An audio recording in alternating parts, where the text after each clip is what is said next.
Good morning. In my day-to-day existence, I notice a lot of trends that I find a little disturbing and very prevalent, and that is being caught in a moment that you can't get out of. I think it's a song. Probably it's yeah, YouTube.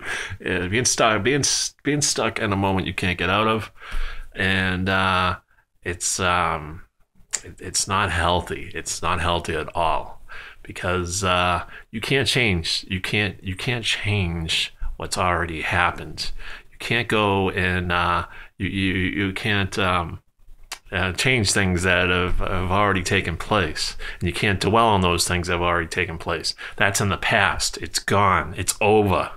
You know what I mean? You got to, you just have to say, all right, that's it. And what steps can I take to not let that happen again, and move forward and not dwell on the past, because like I say, you can't change it. You can't change it at all. So instead of dwelling on it, it's like, well, what can I do to improve things? What can I do? What can I do in my daily existence that can change the future in my small little area of my habitat? How can I make the things around me? Because you can't change the whole world, but you can change the world around you, that the people that you're dealing with, and make their existence a lot brighter and happier, and not drag them down too, and then that kind of creates a whole, they can see what you're doing, and maybe they can do the same thing too. But if not, at least you're trying, right? And don't expect anything really back either, because if you are expecting anything back, then you're doing it for the wrong reasons. You just want to do things. Not for any payoff, and not for any payoff in the next world or whatever. A lot of people do it for that. Well, maybe God will see what I'm doing. No, you don't do it for that.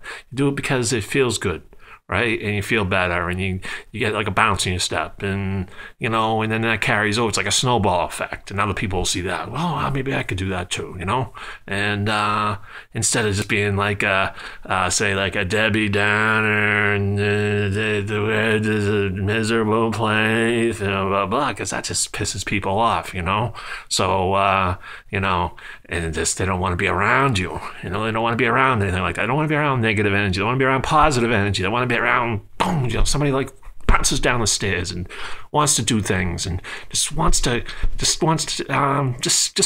get at things, And that's the way to live. And you'll find you'll live a longer, happier, healthier life, and you won't be just dragging every day, and you'll just be perky, and you'll be somebody that people want to associate with, and you just don't want to be, remember that cartoon guy Glum?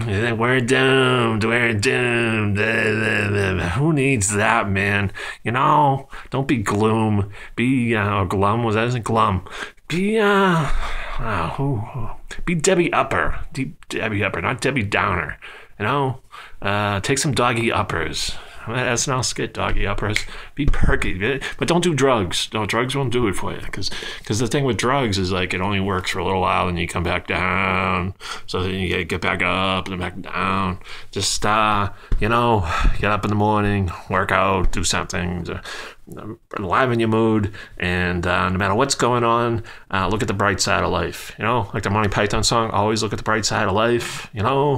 There's always stuff. There's just things. There's always something every day to wake up and to always look at the bright side, because eventually you're not going to be here, and then or you'll be like in a nursing home somewhere going, geez, why was I so down? And you'll be like, you'll have a reason to be down because you'll be old and whatever. And and even if you're old, don't think that way, but you know what I mean? There's always a reason. There's always a reason to be able to look at the bright side of things. even if you are old, because then you're that much closer to heaven, right? So, so just really, just for the sake of all of us, don't worry, be happy, all right? And as usual, I forget what's my catchphrase? Adios.